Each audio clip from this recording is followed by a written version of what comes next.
শেহজাদ ধীরে একটা দীর্ঘশ্বাস ফেলল। এতক্ষণ সে ইচ্ছে করে ঘটনাটার আসল অংশটা এড়িয়ে যাচ্ছিল। আরহার এমনিতেই শরীর খারাপ, তার উপর সবাই যদি জানতে পারে ঠিক কিভাবে ও ভয় পেয়েছিল, তাহলে অযথা দুশ্চিন্তা আরও বেড়ে যাবে। তাছাড়া এখানে সোহাগও উপস্থিত। কিছু সত্য সবসময় সবখানে বলা যায় না, অন্তত এই মুহূর্তে তো নয়।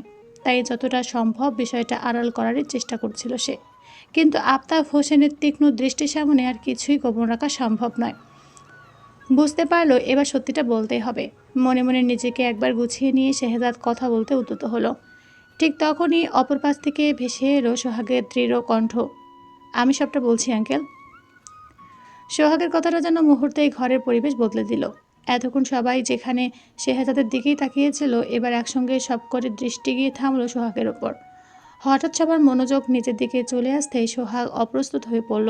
অজান্তে একটা শুকনো ঢোক গিলল সে। গভীর একটা শ্বাস দিয়ে সোহাগ কথা বলা শুরু করলো। প্রথম থেকে একটা ঘটনা বাদ না দিয়ে ধীরে ধীরে সব খুলে বলল সে। কীভাবে কৌতূহলবশত বাসর ঘরটা দেখতে এসেছিল, ঘরে ঢুকেই মায়াদের লুকিয়ে থাকতে দেখেছিল, তারপর সবাইকে বের করতে আনতে গিয়েও নিজেই বিপদে পড়ে যায়। শিউলি আর সিমরান তাকে টেনে খাটের নিচে ঢুকিয়ে দেয়। ঠিক তখনই শেহজাদ আর আরহা ঘরে চলে আসায় আর বের হওয়ার সুযোগই পায়নি কেউ। এরপর আলমারির ভেতরে লুকিয়ে থাকা মায়ার হাঁচি, খাটের নিচে গাদাগাদি করে বসে থাকতে থাকতে শিহাবের জোরে বায়ু ছেড়ে ফেলা, আর সেই অদ্ভুত শব্দ শুনে আরহার ভয় পেয়ে জ্ঞান হারিয়ে ফেলার ঘটনাও একে একে জানিয়ে দিল সে। কথা শেষ হতেই ঘরে আবার নেমে এলো নিস্তব্ধতা। মাথা নিচু করে দাঁড়িয়ে থাকা শিউলি, সিমরান, মায়া, শিহাব প্রত্যেকের মুখেই তখন অপরাধবোধ স্পষ্ট। মনে হচ্ছিল মেঝেটা ফাঁক হয়ে গেলে যেন সেখানেই ঢুকে পড়ে। সবশেষে সোহাগও মাথা নিচু করে দাঁড়িয়ে রইল। সে ইচ্ছে করে এসবের সঙ্গে জড়ায়নি, তবু শেষ পর্যন্ত ঘটনাস্থলে উপস্থিত ছিল। সেই হিসেবেও নিজেকে নির্দোষ বলতে পারছে না। বুকের ভেতরটা অদ্ভুতভাবে ধুকপুক করছিল। একজনের সামনে দাঁড়িয়ে সব স্বীকার করা সহজ ছিল না, তবু সত্যিটা লুকিয়ে রাখার চেয়ে বলে দেওয়াটাকেই সঠিক মনে হয়েছে তার। সোহাগের কথা শেষ হতেই ঘরের ভেতর এমন এক নিস্তব্ধতা নেমে এলো যেন সময়ও থমকে গেছে।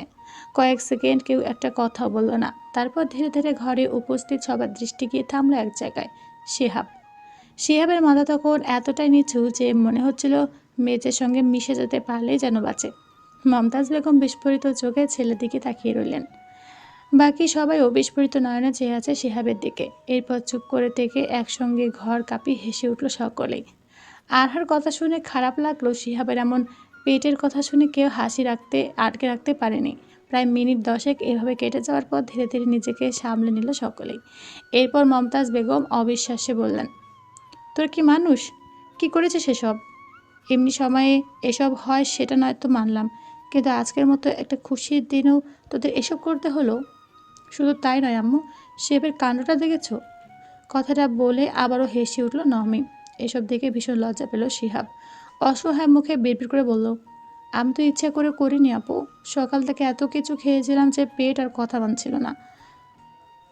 এবার আর কেউ নিজেকে সামলে রাখতে পারল না। ঘর জুড়ে আবারও হাসির রোল পড়ে গেল। হাসির মাঝে আরহা লজ্জায় মুখ নামিয়ে ফেলল। এতক্ষণ সে অদ্ভুত শব্দগুলোকে সে ভূত প্রেতের উপস্থিতি ভেবে আতঙ্কে জ্ঞান হারিয়েছিল, এখন বুঝতে পারছে সেগুলোর আসল রহস্য। লজ্জায় কান দুটো পর্যন্ত লাল হয়ে উঠল তার। মনে হচ্ছিল মাটিটা ফাঁক হয়ে গেলে সেখানে লুকিয়ে পড়ে। কিছুক্ষণ পর আবার হাসির রেশ মিলিয়ে যেতেই আফতাব হোসেন ধীরে ধীরে এগিয়ে এসে সকল আসামি দাঁড়ালেন। দেখো, বিয়ে বাড়িতে এমন দুষ্টুমি হয় মানছি, কিন্তু এমন একটা পবিত্র মুহূর্তে এভাবে পরিকল্পনা করার আগে একবারও ভাবলে না? পড়াশোনা করেছো আর কারো পারমিশন ছাড়া যে তার ঘরে থাকতে নেই, এটা শেখোনি? সরি আপু, আমরা এমনটা ভেবে কিছু করিনি। মজা করতে চেয়েছিলাম একটু, কিন্তু এমন হবে সত্যি ভাবিনি। প্লিজ আর কিছু বলো না, আর কখনো এমন হবে না। সকলের মাঝে মাথা নিচু করে কথাগুলো বলল সিমরান। সবার চোখে মুখেই অস্বস্তির ছাপ। সকলের চেহারা দেখে এতক্ষণ চুপচাপ বসে থাকা আর হাই তখন নরম গলায় বলে উঠল, আচ্ছা হয়েছে তো মামা, এবার ওদের ক্ষমা করে দিন। ওরা তো নিজেদের ভুল বুঝতে পেরেছে, আর সোহাগ ভাইয়ার কাছে আমি ওদের ক্ষমা চাইছি। বিনা দোষে আপনাকে কাট করে দাঁড়াতে হয়েছে। সোহাগ একবার আরহার দিকে তাকালো। চোখে মুখে এখনও অপরাধবোধের ছাপ স্পষ্ট, তবুও নিজেকে সামলে জোর করে ঠোঁটে এক চিলতে হাসি ফুটিয়ে তুলল। আরহাও তা দেখে মৃদু হেসে মাথা নাড়ল। দৃশ্যটা দেখে আফতাব হোসেনের মুখেও প্রশান্তির হাসি ফুটে উঠল।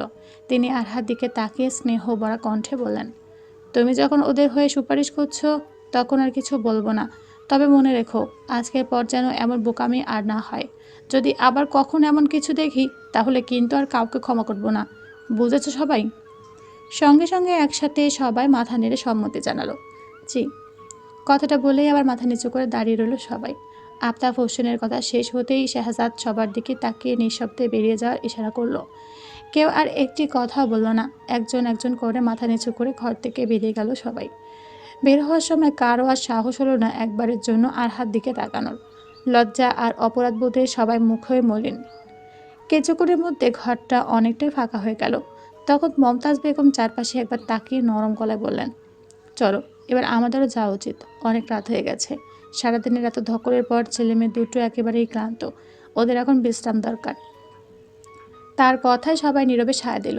বিদায় নেওয়ার আগে মিনি বেগম ধীরে ধীরে আরহার কাছে এগিয়ে এলেন। মেয়েটার মাথায় আলতো করে হাত বুলিয়ে দিয়ে স্নেহ মাখা কণ্ঠে বললেন, আমি তাহলে যাচ্ছি মা, নিজের খেয়াল রাখিস। আর এখানে যে খাবারগুলো রাখা আছে একটু নষ্ট করবি না কিন্তু। ঠিকমতো সব খেয়ে নিস, কেমন? আরহা মৃদু হেসে মাথা নেড়ে সম্মতি জানালো। জি আম্মু। মিনি বেগমও আশ্বস্ত হয়ে মুচকি হাসলেন। তারপর একে একে আফতাব হোসেন, মিনি বেগম, আবিদ ইসলাম, মমতাজ বেগম সকলে ঘর থেকে বেরিয়ে যেতেই শাহজাদ ধীরে এগিয়ে এসে দরজাটা ভেতর থেকে বন্ধ করে দিল।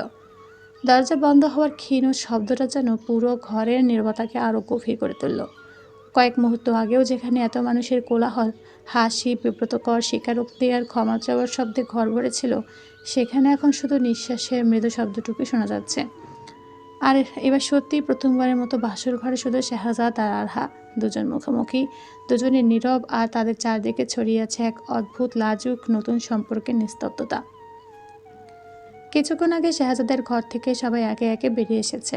বাসর ঘরে ঘটে যাওয়া অপ্রত্যাশিত ঘটনাটা নিয়ে এখন কারো মুখে স্পষ্ট কোনো কথা না থাকলেও মাঝে মধ্যে চোখাচোখি হলেই কারো ঠোঁটের কোণে চাপা হাসি ফুটে উঠছে। আবার কেউ বিব্রত হয়ে অন্যদিকে তাকিয়ে নিচ্ছে। সারাদিনের বিয়ের অনুষ্ঠান, অতিথি আপ্যায়ন, রান্নাবান্না সব কিছুর পর ডাইনিং টেবিল জুড়ে ছড়িয়ে ছিটিয়ে আছে অসংখ্য থালা, গ্লাস, বাটি আর পরিবেশনের পাত্র। মেরি বেগম আর মমতাজ বেগম পাশাপাশি দাঁড়িয়ে সেগুলি গুছিয়ে রাখছেন। দুজনের মুখেই ক্লান্তির ছাপ স্পষ্ট। তবু কাজের ফাঁকে ফাঁকে তৃপ্তির এক টুকরো হাসি ফুটে উঠছে। সবশেষের দিনটা ভালোভাবে শেষ হয়েছে, এই শান্তিটুকুই যেন তাদের সমস্ত ক্লান্তি ভুলিয়ে দিচ্ছে। ঠিক তখনই ধীরপায়ে রান্নাঘরের দিকে এগিয়ে এলো নমি। কোনো কথা না বলে চুপচাপ থালাগুলো নিয়ে একে একের একে গুছিয়ে রাখতে লাগলো।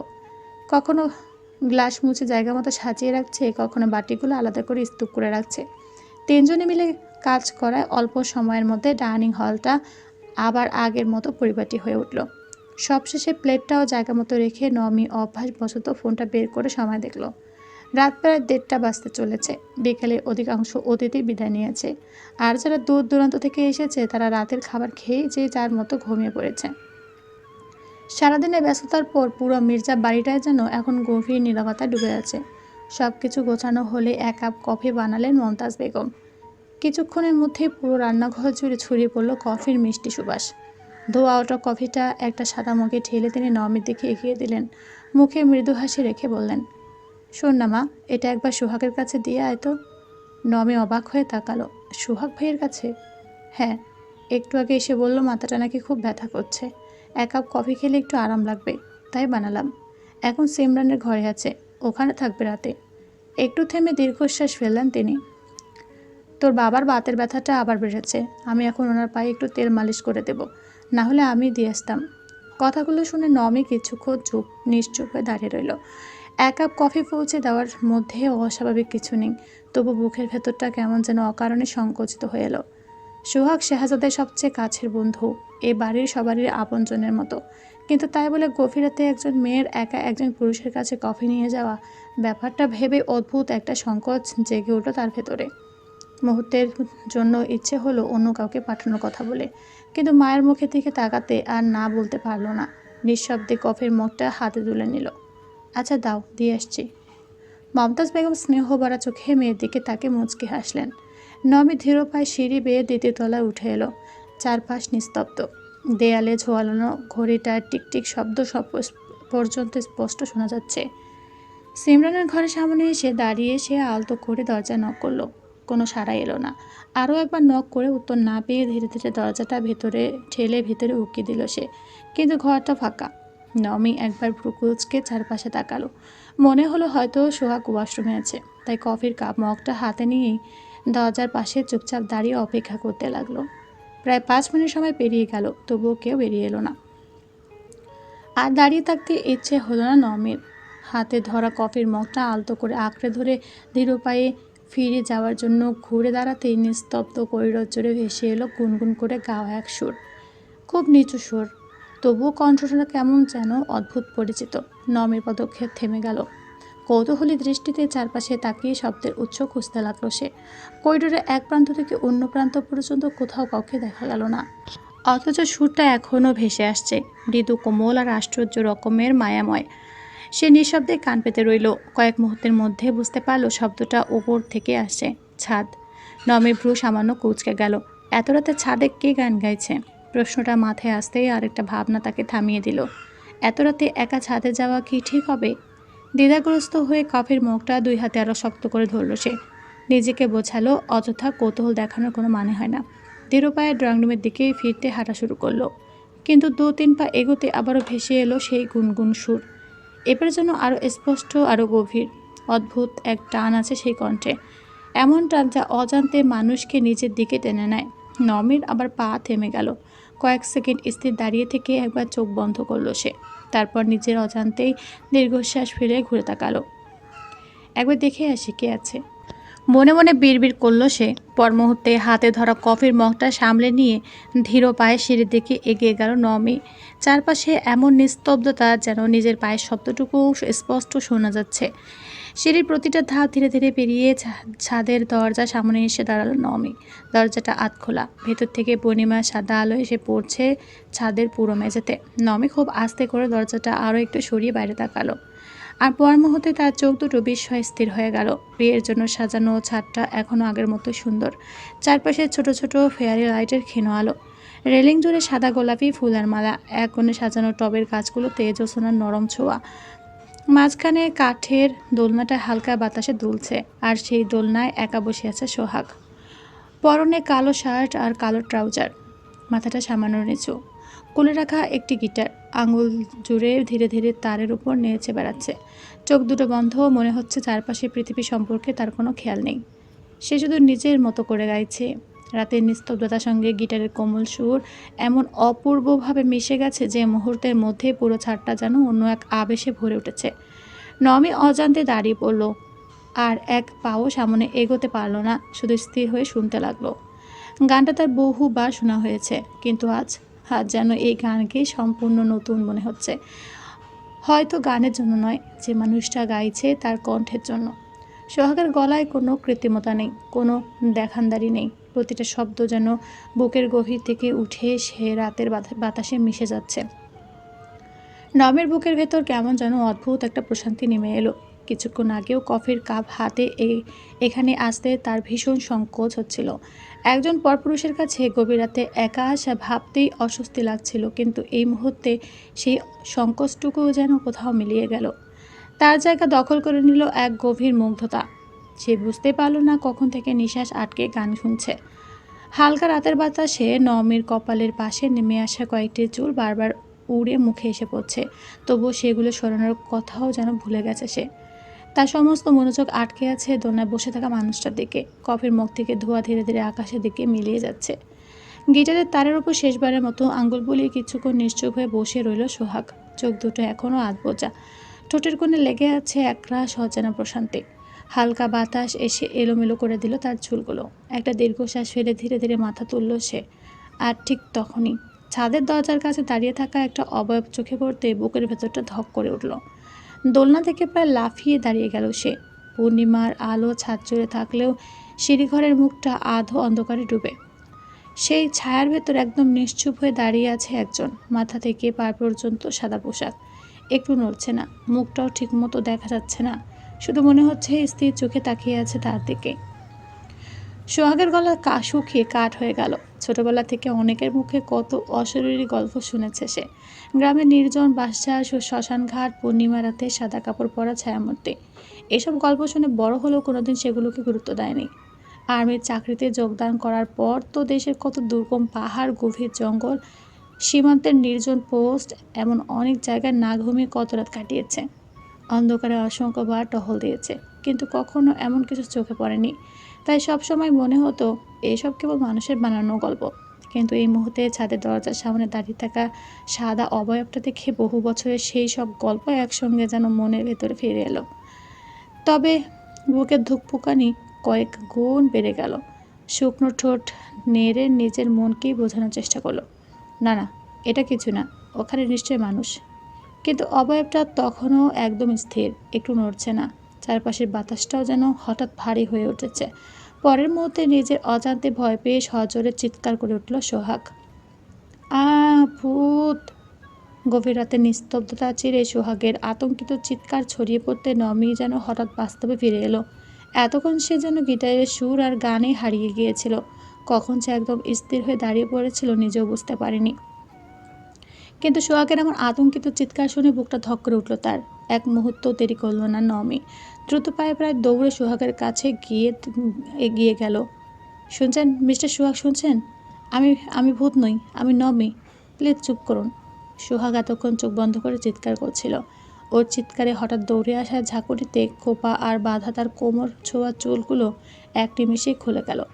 ঘন কালো চুল এলোমেলো হয়ে ছড়িয়ে পড়ল কাঁধ, পিঠ আর বুকের উপর। পূর্ণিমার আবছা আলো সিঁড়িঘরের ছায়া মিলেমিশে মুহূর্তটাকে আরও রহস্যময় করে তুলল। সোহাগ তো এমনিতেই আতঙ্কে অস্থির, তার উপর হঠাৎ সেই সাদা অবয়বটি ছুটে এসেছে, আর সঙ্গে সঙ্গে লম্বা চুলগুলো খুলে ঝরে পড়েছে। মুহূর্তে তার চোখ আরও বড় বড় হয়ে গেল। বুকের ভেতর যেন হৃদস্পন্দন লাফিয়ে উঠল। এ অবস্থাতে আবারও সজোরে চিৎকার উঠল সোহাগ। আল্লাহ, আল্লাহ বাঁচাও! পেতনি! লম্বা চুলওয়ালা বিধবা পেতনি! আ নমি বা সত্যিই ভাবা জায়গা খেয়ে গেল। এই মানুষটার হলো কি? এভাবে আর একবার চিৎকার করলে তো পুরো বাড়ির সবাই ছুটিয়ে চলে আসবে। গভীর রাতে ছাদের ওপর একজন ছেলে আর একজন মেয়েকে একসঙ্গে দাঁড়িয়ে থাকতে দেখলে মানুষ সত্যিটা জানার আগেই গল্প বানিয়ে ফেলবে। এই চিন্তা মাথায় আসতে আর দেরি করল না সে। হাতে ধরা কফির মুখটা অসাবধানতাবশত হাতছাড়া হয়ে মেঝেতে পড়ে ভেঙে টুকরো টুকরো হয়ে গেল। কফি ছিটকে ছড়িয়ে পড়ল ছাদের মেঝে জুড়ে, কিন্তু সেদিকে তাকানোরও সময় নেই। নমি এক হাত দিয়ে সোহাগের বাহু শক্ত করে ধরে তাকে স্থির করলো। তারপর অন্য হাতটা আরও দৃঢ়ভাবে তার মুখের উপর চেপে ধরে দ্রুত ফিসফিস করে বলল, ভয় নেই, ভয় নেই, আমি। সোহাগের আতঙ্কিত দৃষ্টি তখনও তার দিকে স্থির। নমি এবার একটু ঝুঁকে এলো, কণ্ঠে যতটা সম্ভব কোমলতা এনে বলল, তাকান, ভালো করে তাকান, দেখুন আমি নমি। একটু থেমে আবার বলল, শান্ত হন, প্লিজ শান্ত হন, কোনো বিধবা পেতনি নই আমি মানুষ, রক্ত চুষব না আপনার, প্লিজ শান্ত হন। কথাগুলো শুনে সোহাগের চোখের ভয়াত দৃষ্টি ধীরে ধীরে বদলাতে শুরু করলো। সে নিঃশ্বাস ফেলে স্থির হওয়ার চেষ্টা করলো। আর ঠিক তখনই পূর্ণিমার আলো মেঘের আড়াল থেকে একটু উজ্জ্বল হয়ে নমের মুখে এসে পড়ল। এলোমেলো চুলের ফাঁক দিয়ে স্পষ্ট হয়ে উঠল তার পরিচিত মুখ। সোহাগ কয়েক সেকেন্ড নির্বাক তাকিয়ে রইল, তারপর নিজের চোখ দুটো কয়েকবার পিট পিট করে অবিশ্বাসের সুরে বিড়বিড় করে বলল, নমি। সোহাগের আতঙ্কে বিস্ফোরিত চোখ, কাপা কণ্ঠ আর হঠাৎ করে ওঠা সেই বিকট চিৎকারে নমির কপাল মুহূর্তে কুঁচকে গেল। বিরক্তি, লজ্জা আর অস্বস্তি তিনটি একসঙ্গে এসে ভর করল তার মুখে। গাল দুটো লাল হয়ে উঠেছে, নিঃশ্বাসও যেন একটু ভারী। সোহাগের দিকে তাকিয়ে প্রায় ধমকেই সুরে ফিসফিস করে বলল সে, পাগল হয়ে গেছেন নাকি? মানুষ চিনতে পারেন না? এই নাকি আপনি আর্মি অফিসার, অথচ চেঁচাচ্ছেন ষাঁড়ের মতো উঠছে? কথাটা বলল, নিজের হাতটা কিন্তু সরালো না। এখনও শক্ত করে সোহাগের মুখ চেপে ধরে আছে, কারণ সে জানে এই মানুষটা যদি আবার ভয় পেয়ে চিৎকার শুরু করে তাহলে পুরো বাড়ির সবাই ছুটে চলে আসবে। তখন কি ব্যাখ্যা দেবে, সেটাই বড় প্রশ্ন।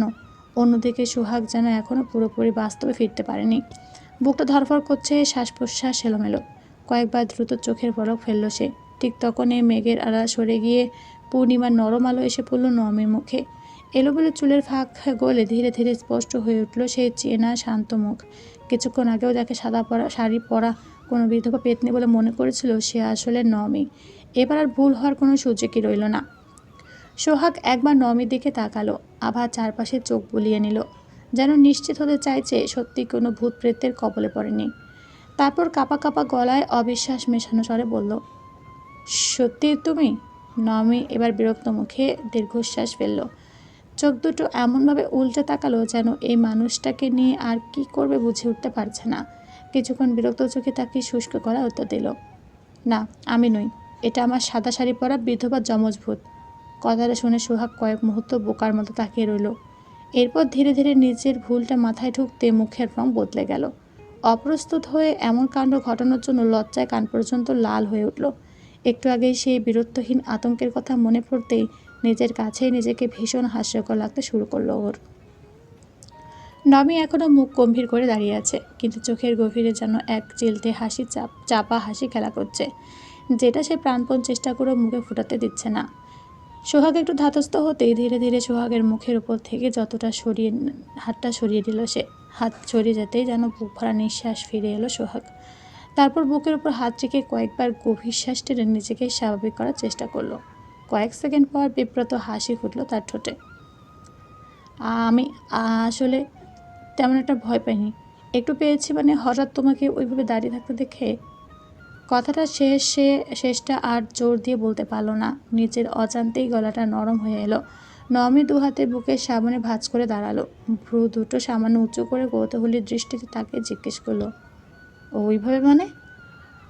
একটা ছোট্ট প্রশ্নে সোহাগের অস্বস্তি যেন আরও কয়েক গুণ বেড়ে গেল। সে মাথার পেছনে হাত বুলিয়ে ইতস্তত স্বরে বলল, মানে ওই আর কি, মানে তোমার পরনে ওই সাদা ড্রেস আবার একদমই নড়ছিলে না। তারপর বাকিটুকু বলার আগে নমি ঠোঁট কামড়ে হাসি চাপার ব্যর্থ চেষ্টা করলো।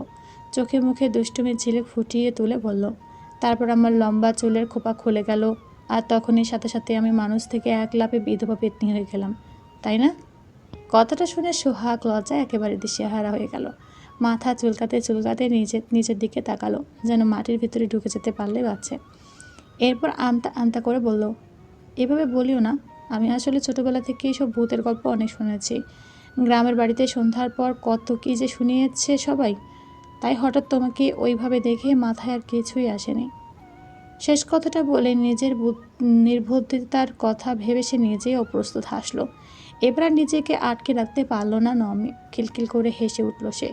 নিস্তব্ধ রাতের বুক চিরে সেই হাসির শব্দ চারদিকে মিষ্টি সুরের মতো ছড়িয়ে পড়ল। পূর্ণিমার নরম আলোয় হাসতে হাসতে নমির চোখের কোণে চিকচিক করে উঠল জল। আর সেই হাসির সংক্রামক উষ্ণতায় সোহাগের বুকের ভেতর জমে থাকা ভয়টাও ধীরে ধীরে কোথায় যেন মিলিয়ে গেল। মুহূর্তখানেক আগে আতঙ্কে যেন এখন সবই এক বিব্রতকর অথচ ভীষণ মজার স্মৃতি। অন্যদিকে নমি এখনও হাসছে, তবে সেই হাসির রেশ বেশিক্ষণ স্থায়ী হলো না। হঠাৎই তার দৃষ্টি নিচের দিকে চলে গেল। ছাদের মেঝে জুড়ে ছড়িয়ে ছিটিয়ে আছে সাদা সিরামিক রঙের অসংখ্য ভাঙা টুকরো।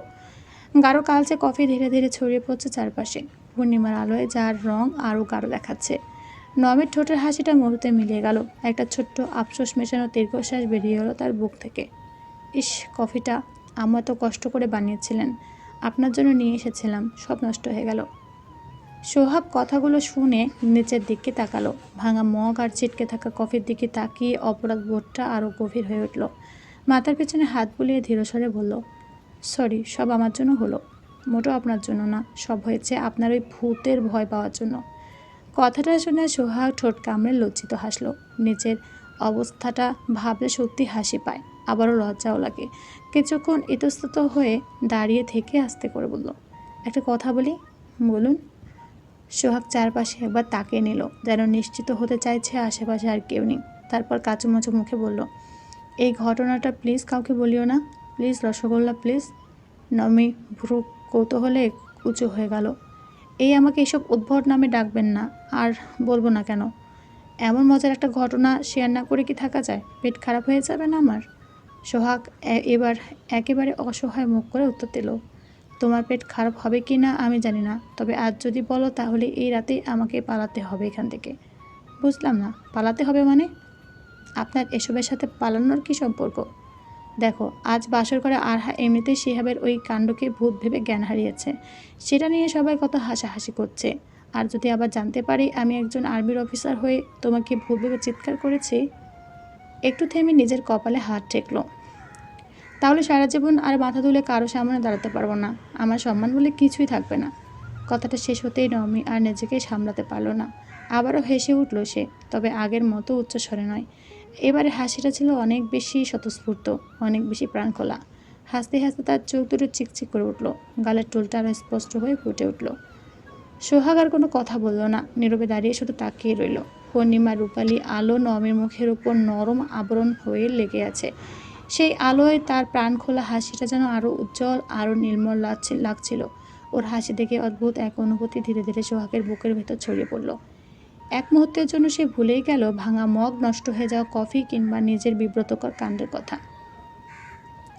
শুধু মনে হলো এই মেয়েটা হাসলে চারপাশটাও যেন একটু বেশি সুন্দর হয়ে ওঠে। আর সেই উপলব্ধিটুকু হতেই অজান্তে সোহাগের ঠোঁটের কোণেও এক টুকরো মৃদু হাসি ফুটে উঠল। ছাদের উপর আবারও নেমে এলো গভীর নীরবতা। দুজনে কিছুক্ষণ নিশ্চুপ হয়ে বসে রইল। সেই নীরবতার মাঝে ধীরে ধীরে মুখ খুলল নমি। তবে যাই বলেন না কেন, একটা কথা অস্বীকার করার কোনো উপায় নেই, সেটা হলো আপনার গাওয়া গান। আপনি কিন্তু খুব সুন্দর গান করেন। সোহাগ যেন কথাটা আশা করেনি, বিস্ময় চোখে একবার তাকালো নমির দিকে। কি বলছেন, এটা সত্যি নাকি? নমি মৃদু হেসে মাথা নেড়ে বলল, শুধু গানই না, গিটারও দারুণ বাজান। আমি বেশ কিছুক্ষণ দাঁড়িয়ে শুনছিলাম, মনে হচ্ছিল পুরো পরিবেশটাই যেন বদলে গেছে। সোহাগ কিছু বলল না, শুধু কোলে রাখা গিটারটার উপর আলতো করে হাত বুলিয়ে দিল। ঠোঁটের কোণে এক চিলতে হাসি ফুটলেও সেই হাসি চোখ পর্যন্ত পৌঁছালো না। কিছুক্ষণ পর নমি আবার বলল, সব বুঝলাম, কিন্তু এত রাতে একা ছাদে এসে বসেছিলেন কেন? প্রশ্নটা যেন সোহাগকে হঠাৎ করে বর্তমান থেকে টেনে নিয়ে গেল বহুদিন আগের এক স্মৃতিতে। মুহূর্তেই তার মুখের হাসিটুকু মিলিয়ে গেল। দৃষ্টি স্থির হয়ে রইল দূরের আকাশে, যেন পূর্ণিমার ওই গোল চাঁদের ওপাশে কোথাও হারিয়ে যাওয়া এক সময়কে খুঁজছে। অনেকক্ষণ চুপ থেকে সে ধীরে বলল, আজকের দিনটা আমার জীবনের সবচেয়ে সুন্দর একটা দিন ছিল। এই দিনের জীবনে প্রথম ঋপ্তিকে দেখেছিলাম, তাই একটু বেশি স্পেশাল। নমি কিছু বলল না, শুধু নীরবে শুনতে লাগলো। সোহাগ দীর্ঘশ্বাস ফেলে আবার বলতে শুরু করলো, ঋপ্তি হচ্ছে রনির মা। আমাদের বিয়েটা পারিবারিকভাবে হয়েছিল, প্রেম করে নয়। কিন্তু আজকের দিনে ওকে সপরিবারে প্রথম দেখতে গিয়েছিলাম। বিশ্বাস করবে কি না আমি জানি না, আমি একবার শুধু চোখ তুলে তাকিয়েছিলাম, তারপর আর চোখ ফেরাতে পারিনি। কথাগুলো বলতে বলতে আর ঠোঁটে ক্ষণিকের জন্য এক টুকরো হাসি ফুটে উঠল, কিন্তু সেই হাসির গভীরে জমেছিল এক সমুদ্র বিষাদ। হয়তো তুমি বলবে যে সে হয়তো সুন্দর ছিল, তাই আমি এক দেখাতে পছন্দ করেছি, কিন্তু সত্যি এটা নয়। ও দেখতে শ্যামলা ছিল, কিন্তু ওর ওই ডাগর চোখ জোড়ায় কেমন যেন ডুবে গিয়েছিলাম সেদিন। এরপর সেদিনই বিয়ের তারিখ ঠিক হয় আমাদের, আর তার দুদিন পর সে আমার ঘরওয়ালি হয়ে যায়। কিছুক্ষণ থামলো সোহাগ, মনে হলো যেন ভিতরে পুরনো কিছু স্মৃতি হাতড়ে বেড়ালো কতক্ষণ। এরপর কয়েক সেকেন্ড চুপ থেকে আবার বলল, বিয়ের পরের সময়গুলো আমাদের এতটা ভালো গেছে যে আমি তা কখনো ভুলতে পারবো না। ও শুধু আমার স্ত্রী নয়, আমার জীবনে অবিচ্ছেদ্য অংশ ছিল। শেষ কথাটুকু বলতে গিয়ে গলাটা ভারী হয়ে এলো তার। সে নিচের দিকে তাকিয়ে গিটারটার তারে অন্যমনস্কভাবে আঙুল বুলিয়ে দিল। কিন্তু দেখো, আজ সে মানুষটা নেই। আজ সারাদিন এত মানুষ, এত ব্যস্ততায় একটু ভুলে থাকতে পেরেছি। তেমন কিছু মনে পড়েনি, কিন্তু রাত নামলে হঠাৎ মনে পড়ল আজকের দিনটাই তো। তারপর থেকে খুব মনে পড়ছিল ওকে, বুকের ভেতরটায় কেমন যেন ফাঁকা হয়ে যাচ্ছিল। একটু থেমে মৃদু স্বরে যোগ করলো, আমার একটা অভ্যেস হলো, মন খারাপ হলে ছাদে গিয়ে গিটার বাজিয়ে গান গাই, তাতে মনটা একটু হলেও হালকা লাগে।